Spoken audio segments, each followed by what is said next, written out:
Hi students, 9th class English 6th lesson my childhood అంటే నా యొక్క బాల్యం. నా బాల్యం అనే లెసను ఎవరి గురించి తెలియజేస్తుందో ఒకసారి లెసన్ చూసి చెప్పుకుందాం. ఇక్కడ బిఫోర్ రీడ్ అని ఇవ్వడం జరిగింది. ఒకసారి బిఫోర్ రీడ్ చూసుకుంటే, can you think of any scientist you have also been statement. ప్రకటన చేసిన శాస్త్రవేత్తల గురించి మీరు ఆలోచించగలరా అని అర్థం. APJ Abdul Kalam whose projects in space, defense and nuclear technology guided India into the 21st century became our 11th president in 2002. అంతరిక్ష మరియు రక్షణ మరియు అణుసాంకేతిక పరిజ్ఞానంలో ప్రాజెక్టులు భారతదేశానికి 21వ శతాబ్దంలో నడిపించిన ఏపీజే అబ్దుల్ కలాం 2002లో మన 11వ అధ్యక్షుడిగా ఎన్నికయ్యారు. ఇప్పుడు 2002లో మన ఏపీజే అబ్దుల్ కలాం గారు మన భారతదేశానికి 11వ అధ్యక్షునిగా ఎన్నికయ్యారు. మై చైల్డ్హుడ్ ఎవరికి సంబంధించింది? ఏపీజే అబ్దుల్ కలాం గారి బాల్యం గురించి తెలియజేయడం జరిగింది ఈ లెసన్. ఏపీజే అబ్దుల్ కలాం గారి బాల్యం అంటే చిన్నప్పటి వయసు గురించి, చిన్నప్పటి నుండి సంఘటనలు మై చైల్డ్హుడ్ అతను తెలియజేస్తున్నారు ఈ లెసన్ ద్వారా. In his autobiography Wings of Fire he speaks of his childhood. తన ఆత్మకథ, ఎవరి ఆత్మకథ? ఏపీజే అబ్దుల్ కలాం గారి ఆత్మకథ రెక్కల అగ్నిలో అతను తన బాల్యం గురించి మాట్లాడుతున్నాడు. ఈ విధంగా లెసన్లోకి ఒకసారి వెళ్దాం. I was born into a middle-class Tamil family in the island town of Rameswaram in the erstwhile Madras state. నేను పూర్వం మద్రాస్ రాష్ట్రంలో రామేశ్వరం అనే ద్వీపం పట్టణంలో ఒక మధ్యతరగతి తమిళ కుటుంబంలో జన్మించానని ఎవరు చెప్తున్నారు? ఏపీజే అబ్దుల్ కలాం గారు తెలియజేస్తున్నారు. ఇక్కడ మద్రాస్ ఇప్పుడు చెన్నై అయింది. అప్పుడు పూర్వం అంటే మద్రాస్ తమిళనాడు కాబట్టి పూర్వము మద్రాస్ అని పిలిచేవారు, ఇప్పుడు చెన్నై అని పిలుస్తున్నారు. అంటే ఇప్పుడు ఈ ఏపీజే అబ్దుల్ కలాం గారు అక్కడ తమిళ కుటుంబంలో జన్మించారు, అంటే చెన్నైలో జన్మించారు. అంటే అప్పుడు మద్రాసు, ఇప్పుడు చెన్నై అని చెప్పుకుంటున్నాం. My father Jainulabdeen had neither much formal education nor much wealth. Despite these disadvantages, he possessed great innate wisdom and a true generosity of spirit. నా తండ్రి జైనులాబ్దీన్కు పెద్దగా విద్య లేదు. అతను ఎవరి తండ్రి? ఏపీజే అబ్దుల్ కలాం గారి తండ్రి ఏం పేరు? జైనులాబ్దీన్. అతనికి పెద్దగా చదువుకోలేదు, అలాగని సంపద కూడా లేదు. ఈ ప్రతికూలతలు ఉన్నప్పటికీ ఆయనకు గొప్ప సహజ జ్ఞానము మరియు నిజమైన దాతృత్వం స్ఫూర్తి ఉన్నాయి. అంటే ప్రజలకు సేవ చేసేది, ఆ జ్ఞానము, గొప్ప సహజ జ్ఞానము ఉండేదన్నమాట. He had an ideal helpmate in my mother, Asiamma. I do not recall the exact number of people she fed every day, but I am quite certain that far more outsiders ate with us than all the members of our own family put together. మా అమ్మ ఆసియమ్మ. APJ Abdul Kalam వాళ్ళ mother name ఆసియమ్మ. అతనికి ఆదర్శవంతమైన సహాయకురాలుగా ఉండేది. ఎవరు? వాళ్ళ mother, APJ Abdul Kalam గారి mother. ఆమె ప్రతిరోజు ఎంతోమందికి ఆహారం వండి పెట్టేది. నాకు సరిగ్గా గుర్తులేదు, ఎంతమందికి పెట్టేదో నాకు సరిగ్గా గుర్తులేదని ఏపీజే అబ్దుల్ కలాం గారు ఈ విధంగా తెలియజేస్తున్నారు. కానీ మా కుటుంబ సభ్యులందరూ కలిసి తిన్న దానికంటే బయట వ్యక్తులు మాతో కలిసి తిన్నారని నాకు ఖచ్చితంగా తెలుసు అని ఎవరంటున్నారు? ఏపీజే అబ్దుల్ కలాం గారు తన బాల్యం గురించి ఈ విధంగా తెలియజేస్తున్నారు. I was one of many children, a short boy with rather undistinguished looks, born to tall and handsome parents. నా తల్లిదండ్రులు హ్యాండ్సమ్గా ఉండేవారు, పొడవుగా హ్యాండ్సమ్గా అందంగా ఉండేవారు. కానీ నేను చాలామంది పిల్లల్లో ఒక్కడిగా, చిన్నగా, అంతగా బాగుండేవాడిని కాదు, పొట్టిగా ఉండేవాడిని అనేసి ఎవరు తెలియజేస్తున్నారు? ఏపీజే అబ్దుల్ కలాం గారు ఈ విధంగా తెలియజేస్తున్నారు. నా తల్లిదండ్రులు చాలా అందంగా, పొడవుగా ఉండేవారు అని చెబుతున్నారు. ఎవరు? ఏపీజే అబ్దుల్ కలాం గారు. We lived in our ancestral house which was built in the middle of the 19th century. మేము 19వ శతాబ్దంలో మధ్యలో నిర్మించిన మా పూర్వీకుల అంటే యాన్సెస్ట్రల్ అంటే పూర్వీకులకు సంబంధించింది. ఆ పూర్వీకుల ఇంట్లో నివసించి ఉన్నామని ఏపీజే అబ్దుల్ కలాం గారు తెలియజేస్తున్నారు. It was fairly large Pakka house made of limestone and brick on the Moscow street in Rameswaram.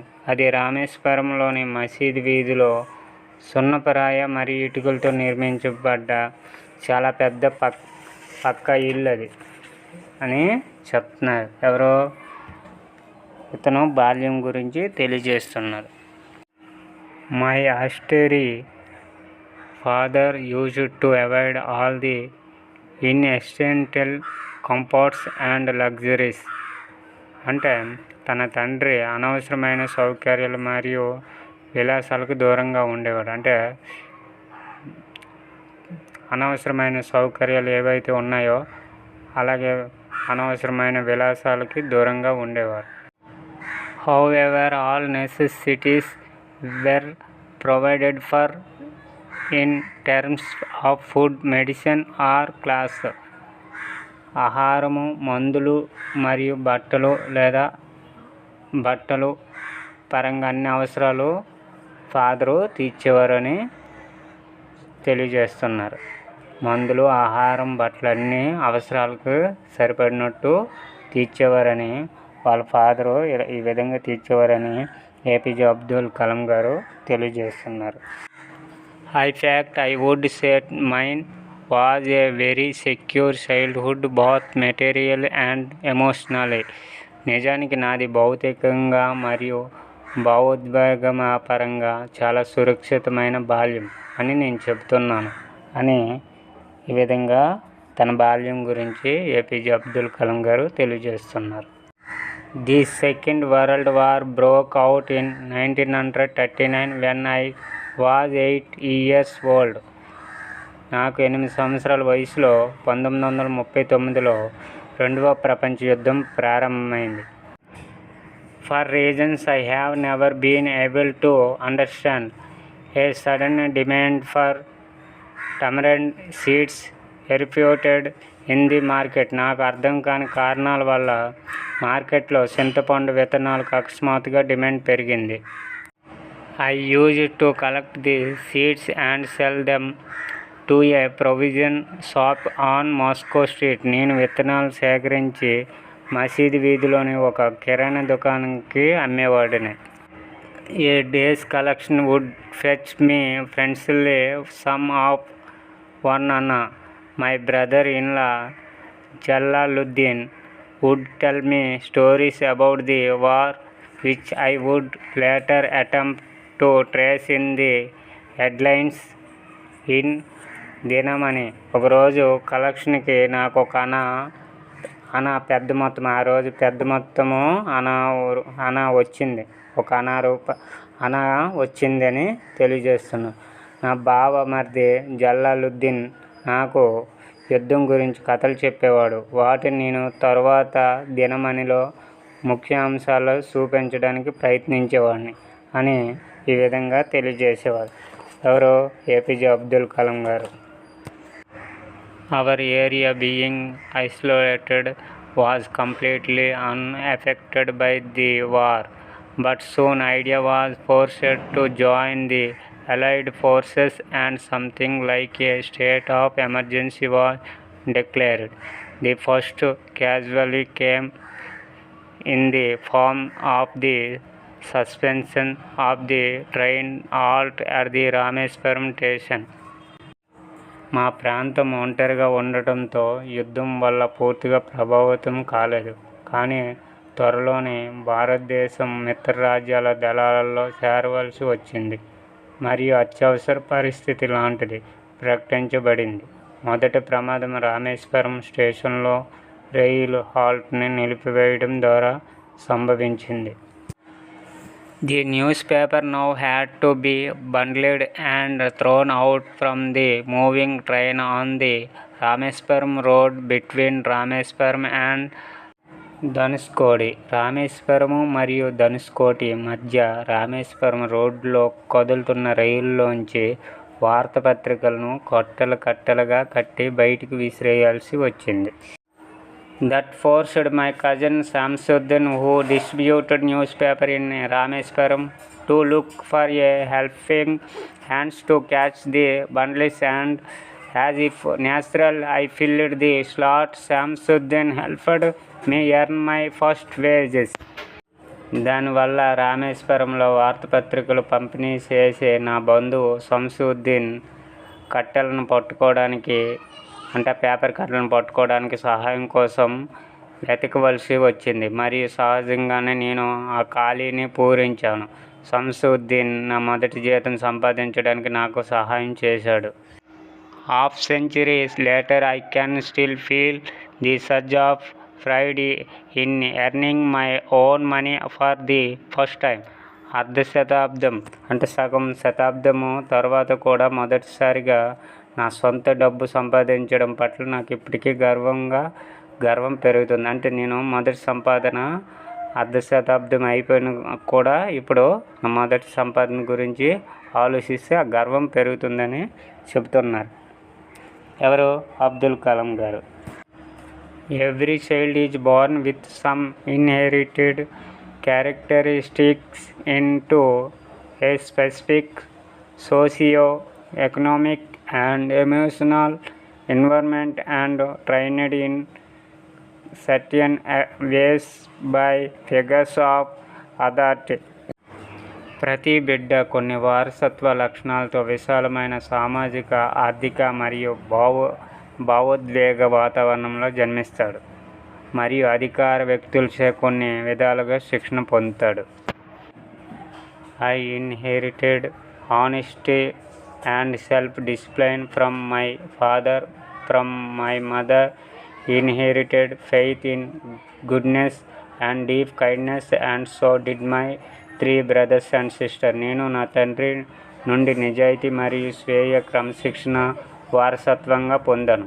నా తల్లి నుండి మంచితనం మరియు లోతైన దైవ విశ్వాసం మరియు నా 3 సోదరులు మరియు సోదరి నుండి కూడా మంచితనం కూడా విశ్వాసం పొందాను. I had 3 close friends in my childhood. Ramnatha Shastri, Arvindan and Shiva Prakashan. All these boys were from Orthodox Hindu Brahmin families. నా బాల్యంలో నాకు 3 సన్నిహితులు ఉన్నారు. రామ్నాథ్ శాస్త్రి, అరవిందన్ మరియు శివ ప్రకాశన్. ఈ అబ్బాయిలందరూ సనాతన హిందూ బ్రాహ్మణ కుటుంబాలకు చెందినవారు. As children, none of us ever felt any difference amongst ourselves because of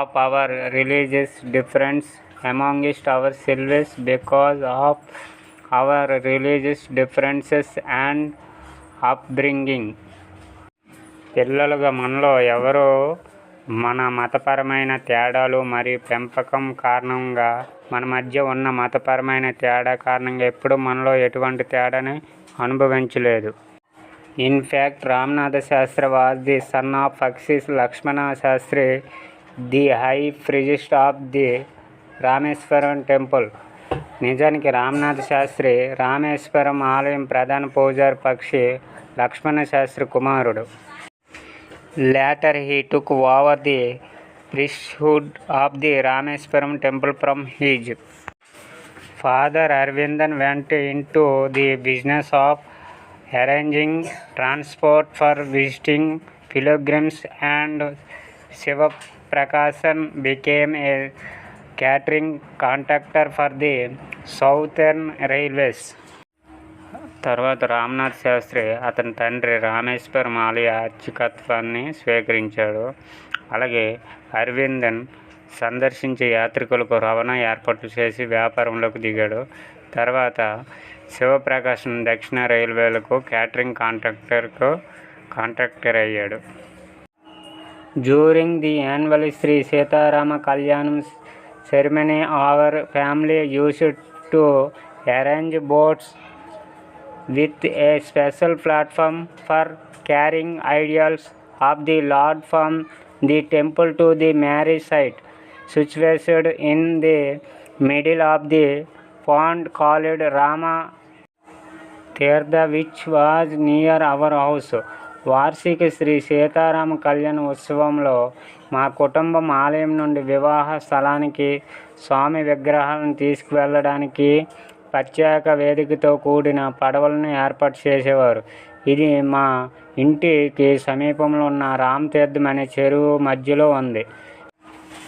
events from the Ramayana and from the life of the prophet were the bedtime stories my mother and grandmother would tell the children in our family. Ramayanam నుండి మరియు ప్రవక్త జీవితం నుండి వచ్చిన సంఘటనలు మా అమ్మ మరియు మా అమ్మమ్మ మా కుటుంబంలోని పిల్లలకు నిద్రవేళ కథలు చెప్పేది. ఎవరు చెప్తున్నారు? ఏపీజే అబ్దుల్ కలాం గారు తన బాల్యం గురించి ఈ విధంగా తెలియజేస్తున్నారు. One day when I was in the 5th standard at the Rameswaram Elementary School, a new teacher came to our class.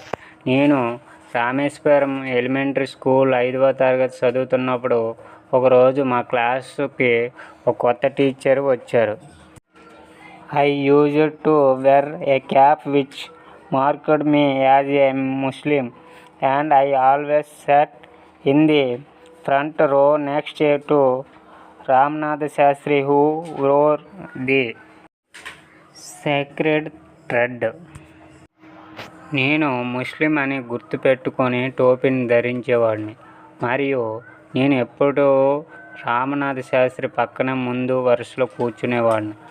ఆయన పవిత్ర దారం ధరించేవారు అని ఎవరు తెలియజేస్తున్నారు? ఏపీజే అబ్దుల్ కలాం గారు ఈ విధంగా తన బాల్యం గురించి తెలియజేస్తున్నారు. The new teacher could not stomach a Hindu priest son sitting with a Muslim boy. ఒక హిందూ పూజారి కొడుకు ముస్లిం అబ్బాయితో కూర్చోవడం ఆ కొత్త టీచర్కి జీర్ణించుకోలేకపోయింది.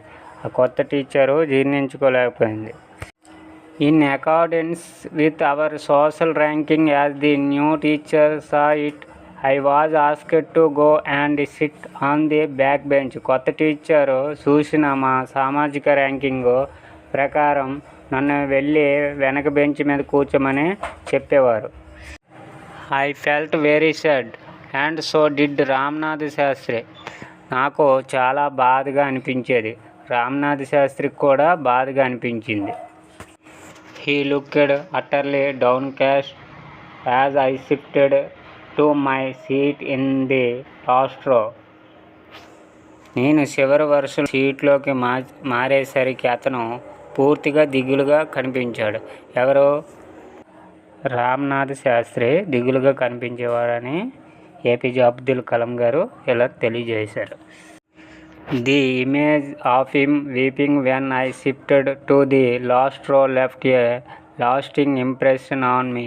నేను చివరి వరుసలో మారినప్పుడు అతను ఏడుస్తున్న చిత్రం నాపై స్వాస్థ ముద్ర వేసింది అని ఏపీజే అబ్దుల్ కలాం గారు తెలియజేస్తున్నారు తన బాల్యం గురించి. After school we went home and told our respective parents about the incident. పాఠశాల ముగిసిన తర్వాత మేము ఇంటికి వెళ్ళి మా తల్లిదండ్రులకు జరిగిన సంఘటన గురించి తెలియజేశాం. లక్ష్మణ Sastry summoned the teacher and in our presence told the teacher that he should not spread the poison of social inequality and communal intolerance in the minds of innocent children.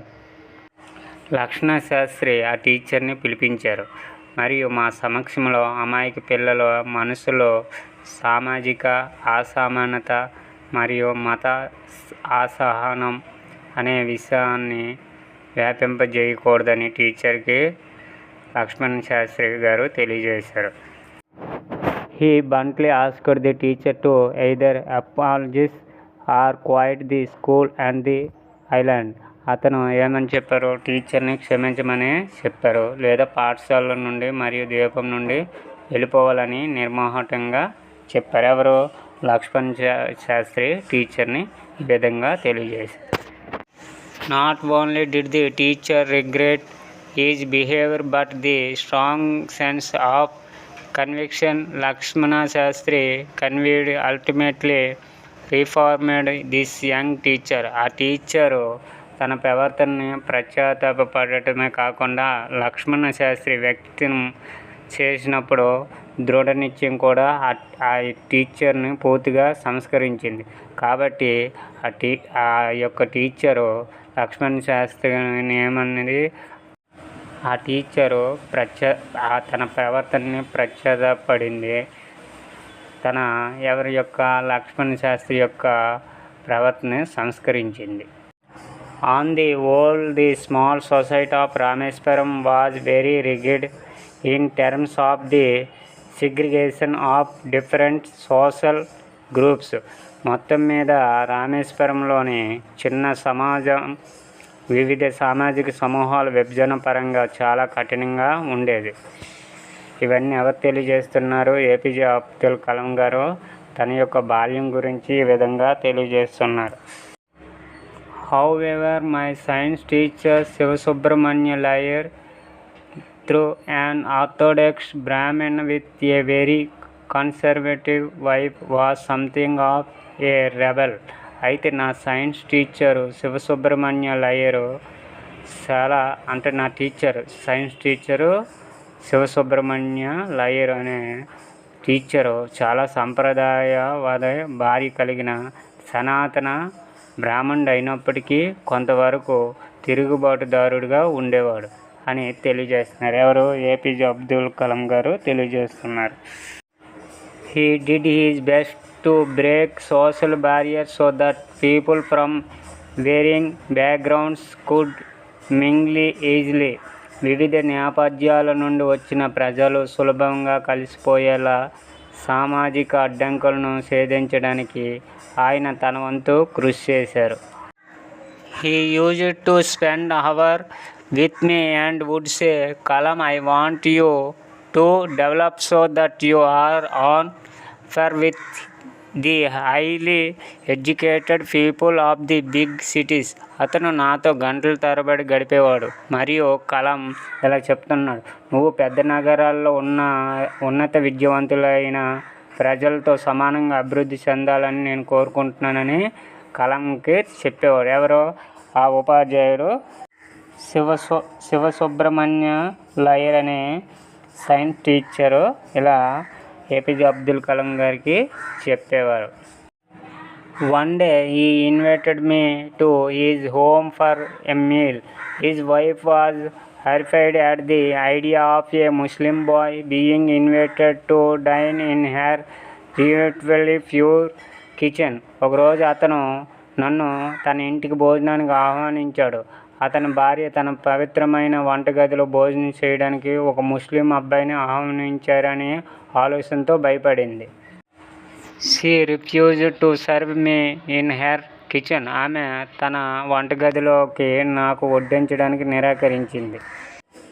Sivasubramanya liar was not perturbed, nor did he get angry with his wife, but instead served me with his own hands and sat down beside me to eat his meal. Sivasubramanya liar బాధపడలేదు, తన భార్యపై కోపం తెచ్చుకోలేదు. దాని బదులుగా తన చేతులతో నాకు వడ్డించి నా పక్కనే కూర్చొని భోజనం చేశారు. ఎవరు? శివసుబ్రహ్మణ్య లయ్యర్ సైన్స్ టీచర్ గారు. His wife watched us from behind the kitchen door. అతని భార్య వంటగది తలుపు వెనుక నుండి మమ్మల్ని చూస్తూ ఉంది.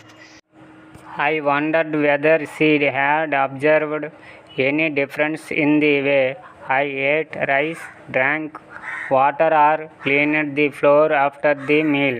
నేను అన్నం తినే విధానంలో, నీళ్లు తాగే విధానంలో, భోజనం తర్వాత నేల శుభ్రం చేసే విధానంలో ఆమె ఏదైనా తేడాను గమనించిందా అని నేను ఆశ్చర్యపోయాను. ఇదంతా ఎవరు చెప్తున్నారు? ఏపీజే అబ్దుల్ కలాం గారు తన బాల్యం గురించి ఈ విధంగా తెలియజేస్తున్నారు. When I was leaving his house, Sivasubramania Iyer invited me to join him for dinner again the next weekend. నేను అతను ఇంటి నుండి బయలుదేరినప్పటి నుండి శివసుబ్రహ్మణ్య లయరు నన్ను వచ్చే వారంతము మళ్ళీ తనతో విందుకు ఆహ్వానించారు. మళ్ళీ విందుకు వచ్చే వారం రమ్మని ఆహ్వానించారు. ఎవరు? Sivasubramaniam Iyer, science teacher. ఎవరికి? ఏపీజే అబ్దుల్ కలాం గారికి మళ్ళీ డిన్నర్కి రమ్మని తెలియజేశారు. Observing my hesitation, he told me not to get upset, saying once you decide to change the system, such problems have to be confronted. నా సంకోచాన్ని గమనించి ఆయన నన్ను బాధ పెట్టవద్దని, ఒకసారి వ్యవస్థను మార్చాలని నిర్ణయించుకున్న తర్వాత అలాంటి సమస్యలను ఎదుర్కోవాలని అన్నారు.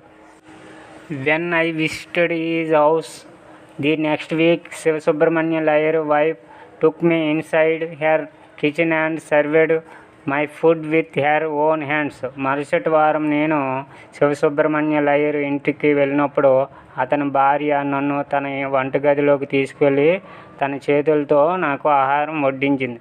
ఎవరు చెప్తున్నారు? ఏపీజే అబ్దుల్ కలాం గారు ఈ విధంగా తెలియజేస్తున్నారు తన బాల్యం గురించి.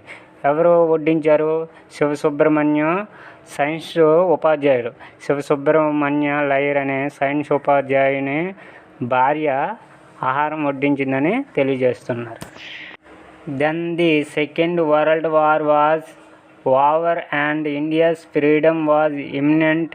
Indians will build their own India, declared Gandhiji. The whole country was filled with an unprecedented optimism.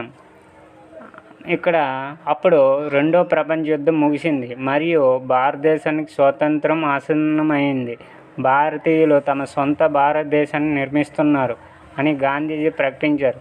దేశం మొత్తం అపూర్వమైన ఆశావాదంతో నిండిపోయింది.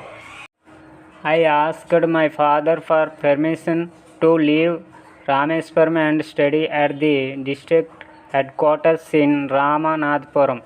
నేను రామేశ్వరం వదిలి రామనాథపురంలోని జిల్లా కేంద్రంలోని చదువుకోవడానికి నాన్నగారి అనుమతిని అడిగాను. ఎవరు చెప్తున్నారు? ఏపీజే అబ్దుల్ కలాం గారు తన బాల్యం గురించి ఈ విధంగా తెలియజేస్తున్నారు. ఎక్కడ చదువుకోవడానికి? రామనాథపురం జిల్లా కేంద్రంలో చదువుకోవడానికి వాళ్ళ నాన్నగారికి పర్మిషన్ అడిగినట్టు తెలియజేస్తున్నారు.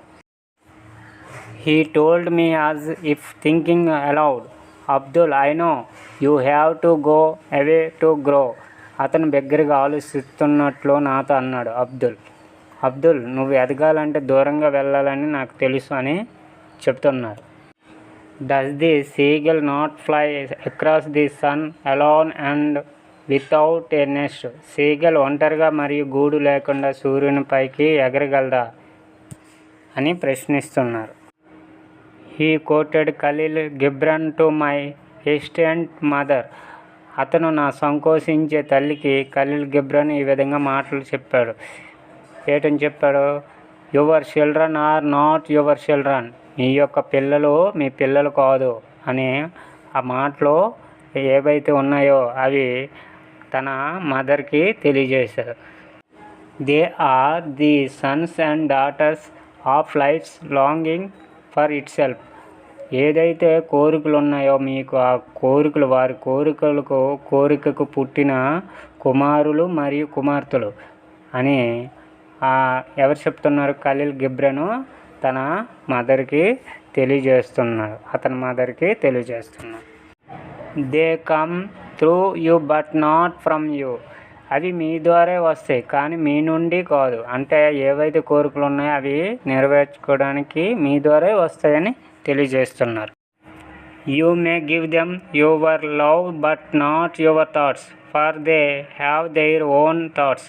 మీరు వారికి మీ ప్రేమను ఇవ్వచ్చు, కానీ మీ ఆలోచనలను కాదు. ఎందుకంటే వారికి వారి సొంత ఆలోచనలు ఉంటాయి. ఇప్పుడు తల్లిదండ్రులు పలానా అవ్వాలని అంటే ఒక కోరిక ఉంటుంది, ఒకటి సాధించాలని. వాళ్ళు సాధించలేక పిల్లల చేత అది సాధించాలనుకుంటారు. కానీ అలా కాదు, వాళ్ళను ప్రేమను పంచవచ్చు, కానీ వాళ్ళ ఆలోచనలు వాళ్ళు ఏమి అవ్వాలి, ఏమి సాధించాలన్నది వాళ్ళకి వదిలేయాలి అన్నట్టుగా తెలియజేస్తున్నారు. అయితే ఈ లెసన్ ఇంతటితో అయిపోయింది. ఈ లెసన్ పేరు చూసుకుంటే మై చైల్డ్హుడ్ ఎవరి గురించి ఇప్పటి వరకు తెలియజేసింది? ఏపీజే అబ్దుల్ కలాం గారి గురించి ఇప్పటి వరకు తన జీవితం గురించి, తన బాల్యంలో జరిగిన జీవితాంతం గురించి తను ఈ విధంగా లెసన్ని తెలియజేయడం జరిగింది.